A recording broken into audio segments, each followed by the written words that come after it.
మా తమ్ముడు colleague veg biryani చేయక్కన్నాడు. సో, చేసేద్దామండి. ఫస్ట్ అయితే బాస్మతి వాష్ చేసుకొని నానబెట్టుకోవాలి. తర్వాత హోల్ గరం మసాలాతో పాటు ధనియాలు, జీలకర్ర, అల్లం వెల్లుల్లి కలిపి పేస్ట్ చేసుకోవాలన్నమాట. సో, తర్వాత ప్యాన్ హీట్ అయిన తర్వాత ఆయిల్, డాల్డా, నెయ్యి వేసుకోవాలి. ఆయిల్ అనేది 5 స్పూన్స్ వేసుకోండి. 5 గ్లాసెస్ రైస్కి. తర్వాత ఆనియన్, పచ్చిమిర్చి, క్యారెట్, నానబెట్టుకున్న బీన్స్ ఫ్రై చేసుకొని అది కొంచెం ఉడికిన తర్వాత బిర్యానీ ఆకు, షాజీరా, అల్లం వెల్లుల్లి పేస్ట్, టమాటో, కొత్తిమీర, పుదీనా, కరివేపాకు వేసుకోండి.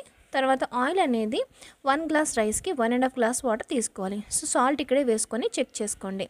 సో, ఇది వన్స్ బాయిల్ అయిన తర్వాత కసూరి మేతి వేయండి. నేను ఇక్కడ కాజు మర్చిపోయాను, ఇప్పుడు వేస్తున్నాను. సో, ఇది వన్స్ బాయిల్ అయిన తర్వాత కింద నుంచి పైకి తిప్పండి. సో, ఈవెన్గా కుక్ అయిపోతుంది అనమాట.